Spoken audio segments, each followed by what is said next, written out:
Hello everyone. तो MSc notes series में हम स्टार्ट करने वाले हैं नेचुरल प्रोडक्ट की फर्स्ट यूनिट से। So we are starting with the terpenoids and carotenoids. Basically अगर हम सबसे पहले टर्पेनॉइड्स की बात करते हैं तो the term terpenes originated from the turpentine. Basically turpentine also called an resin of pine tree. एक ट्री होता है पाइन ट्री, उसमें एक रेजिन मिलता है, वहाँ से उसको सिंथेसाइज किया गया था, इसलिए उसी के ऊपर उसका नाम हो गया। अब जैसे कि टर्पेनॉइड्स की स्पेसिफिक मैं आपको कैरेक्टर बता देती हूँ। आपने बहुत सारे से फ्रूट्स देखे होंगे जिनमें एक स्पेसिफिक स्मेल होती है। फॉर एग्जांपल आपका लेमन हुआ या सिट्रस फ्लावर्स हुए या फिर लेवेंडर हुआ, कुछ भी हुआ, तो उनकी जो स्मेल होती है उसका रीज़न भी टर्पेनॉइड से होता है। ओके। एंड ऑल्सो कुछ ऐसे प्लांट्स होते हैं जो टर्पेनॉइड्स को रिलीज़ करते हैं for attracting insect, and also इसका काफ़ी ज़्यादा यूज़ होता है एज अ, और उनमें टर्पेनॉइड्स कुछ ऐसे भी होते हैं जो टॉक्सिक होते हैं, बट ये इतने ज़्यादा टॉक्सिक नहीं होते, लेस टॉक्सिक होते हैं। Now if we talk about the structure of terpenoid, so terpenoid की स्ट्रक्चर किसके रेफरेंस में होती है? आपके आइसोप्रीन यूनिट। आइसोप्रीन यूनिट आप सबने पढ़ा होगा, क्योंकि ये आइसोप्रीन यूनिट से ही डेवलप होती है, इसलिए हम इनको आइसोप्रेनॉइड्स भी कहते हैं। दिस इज़ वेरी इंपॉर्टेंट कि ये किससे बेसिकली इनकी बेस स्ट्रक्चर क्या है, तो वो आइसोप्रीन्स होती है। अब अगर आप इनका नॉमेनक्लेचर टाइप देखोगे तो वैसे इनमें अगर आप देखेंगे तो इसमें एक हेड होता है, एक टेल होता है, और जनरल इसकी स्ट्रक्चर कुछ इस तरह से होती है, सिर्फ एक मिथाइल सब्स्टिट्यूएंट होता है। C5 इसकी बेसिक स्ट्रक्चर है, मतलब नॉर्मली अगर आप काउंट करोगे तो 5 मेंबर रिंग होगी, स्ट्रक्चर होगी, रिंग नहीं सॉरी। सो ये देखो, इसको बोलेंगे हम हेमीटर्पेन्स या फिर आइसोप्रीन, दोनों ही नाम से बुला सकते हैं। उसके बाद में इसका काउंटिंग बढ़ता जाता है, जब 10 कार्बन होंगे तो उसको मोनोटर्पेन्स कहेंगे, 10 कार्बन हो गया, ठीक है। हेड और टेल बीच में अटैच होता है, टेल से हेड अटैच होगा। जब C20 कार्बन होंगे मतलब तब हम वहाँ पे डाइड लगाएंगे, ठीक है। 25 होंगे तब हम सेस्टर लगाते हैं, एंड 30 होते हैं तब हम टेट्रा लगाते हैं। सो ये जनरल नाम हो गया कि इसका नॉर्मल नॉमेनक्लेचर हम कैसे करेंगे। अब देखो, जो टर्पीन्स होती है उसमें आपको यही कई बार फाइंड आउट करने को पूछ लेते हैं कि इसमें कितनी आइसोप्रीन यूनिट इंक्लूड हुई है। सो ये आपको निकालना आना चाहिए, ठीक है। जैसे कि यहाँ पे देखो, ये हमारा माइसिन है, ठीक है, this is the basically terpene. तो आपको जब जहाँ पे भी बेसिकली आइसोप्रीन टाइप स्ट्रक्चर मिल जाए तो आप पहचान लो कि वो टर्पेनॉइड्स है। तो ये कितनी आइसोप्रीन यूनिट से मिलके बना हुआ है, तो जब आप इसको ब्रेक करके देखोगे और अगर आपको 2 आइसोप्रीन यूनिट मिलती है तो वहाँ पे कैसे है, 2 आइसोप्रीन यूनिट से मिला है। और हमेशा याद रखना कि अटैचमेंट कैसा होता है, आपका हेड टू टेल होता है, ओके। सो यहाँ पे कुछ और मैंने एग्जाम्पल करवाए हैं, आप यहाँ पे चेकआउट कर सकते हैं कि ये कितने आइसोप्रीन यूनिट से मिलके बना है। नेक्स्ट वह एक इम्पॉर्टेंट पॉइंट है, कुछ ऐसे टर्पेनॉइड्स भी है जो 5 जिनमें कार्बन नंबर 5 के मल्टीप्लाई में नहीं होता, जैसे कि हमने अभी तक देखा कि 5 कार्बन नंबर 5 के मल्टीप्लिकेशन में इंक्रीज होते हैं, और पर ऐसा जिसमें नहीं होता है उसका एग्जाम्पल है आपका क्रिप्टॉन। क्रिप्टॉन की स्ट्रक्चर याद कर लेना, ठीक है। वन ऑल्सो इम्पॉर्टेंट पॉइंट कि कुछ ऐसे टर्पेनॉइड्स होते हैं जो आइसोप्रीन यूनिट में डिवाइड नहीं होते। ये दोनों ही टर्पेनॉइड एग्जाम्पल बहुत इंपॉर्टेंट है कि ऐसे इस तरह के पॉइंट अगर आप एग्जाम में लिखते हैं तो वो ज़्यादा हाईलाइट करता है, ठीक है। ये स्पेसिफिक हमने कैरेक्टर बता दिए सभी टर्पेनॉइड्स के। इसी तरह से शॉर्ट नोट्स में आपको करेक्ट आंसर देना होता है, सो मेरे हिसाब से आपके लिए बहुत ज़्यादा यूजफुल होंगे। अगर आपको सिर्फ आंसर राइटिंग सीखना है तो इतना इनफ है। Next is empirical gem dialkyl rule. ये बहुत छोटा सा रूल है, बेसिकली ये बताता है आपके बाईसाइक्लिक टर्पेनॉइड एंड मोनोसाइक्लिक टर्पेनॉइड की स्टेबिलिटी में डिफरेंस बताता है। जो इनगोल्ड नाम के एक साइंटिस्ट ने इसको ऑब्जर्व किया था कि जो आपका जेम डाई एल्काइल ग्रुप है, अगर वो मोनो टर्पेनॉइड्स में प्रेजेंट है, ठीक है, हेक्सेन रिंग पे है, तो वो उसको डिस्टेबलाइज करता है, उसकी स्टेबिलिटी को डिक्रीज करता है। पर अगर वो बाईसाइक्लिक रिंग में प्रेजेंट है तो वो उसकी स्टेबिलिटी को इंक्रीज करेगा। सो ये जस्ट थोड़ा सा स्टेबिलिटी के रिलेटेड ये रूल था, 1 मार्कर या 2 मार्कर क्वेश्चन में पूछते हैं। Next is the classification of टर्पेनॉइड्स।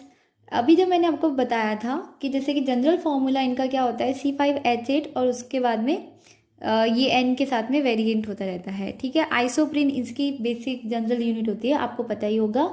N की वैल्यू के साथ में जो जो इसकी स्ट्रक्चर होती है उसमें मैंने अभी भी आपको बताया था कि हेमीटर्पीन्स, फिर मोनोटर्पीन्स, फिर सेस्क्यूटर्पीन्स, फिर डाइटर्पीन्स, इस तरह से इंक्रीज होता है। एंड जब 8 n=8 होता है तब हमें पॉलीटर्पीन्स या फिर रबर मिलता है, ठीक है। क्योंकि रबर भी आपको पता ही है ना, आइसोप्रीन यूनिट का ही क्या होता है, पॉलीमर होता है। अब ये जितना भी हमने क्लासेस पढ़ी वो सभी और भी ज़्यादा डिवाइड कर सकते हैं। अगर आप और ज़्यादा उसका क्लासिफिकेशन करना चाहते हैं तो उसके हम ए साइक्लिक, मोनोसाइक्लिक, मतलब उसकी जिसमें अगर रिंग किस तरह की फॉर्म हो रही है उसके बेसिस पे हम उसको फर्दर क्लासीफाई कर सकते हैं। तो ये एक जनरल क्लासिफिकेशन मैंने आपको दिया। मैंने यहाँ पे बहुत ब्रीफ दिया है क्योंकि इससे इतना क्वेश्चन नहीं आता है। अगर आपको डीप पढ़ना है तो आप किसी भी बुक से उसका रेफरेंस ले सकते हैं। Now let us come to the important part. इससे आपको क्वेश्चन आता है कि जनरल मेथड्स बताइए स्ट्रक्चर डिटर्मिनेशन के टर्पेनॉइड्स के लिए, और ये बहुत इंपॉर्टेंट भी है। अगर आपको सिर्फ जनरल मेथड पता है तो आप किसी भी टर्पेनॉइड का अगर स्ट्रक्चर पता है तो उसका स्ट्रक्चर आइडेंटिफिकेशन लिख सकते हो, ठीक है। आपको रटने की जरूरत नहीं पड़ेगी, पर जो जनरल मेथड है उनको याद रखना, ठीक है। जैसे कि फर्स्ट इज आप जो भी आप लिखते हैं ना सब्जेक्टिव आंसर, उसमें आपको सिंथेसिस मेथड में या स्ट्रक्चर डिटर्मिनेशन में पहले आपको मॉलिक्यूलर फार्मूला ही लिखना है, क्योंकि ऑब्वियस है कि जो फर्स्ट डिटर्मिनेशन है वो हम कैसे करते हैं, मॉलिक्यूलर फार्मूला से करते हैं।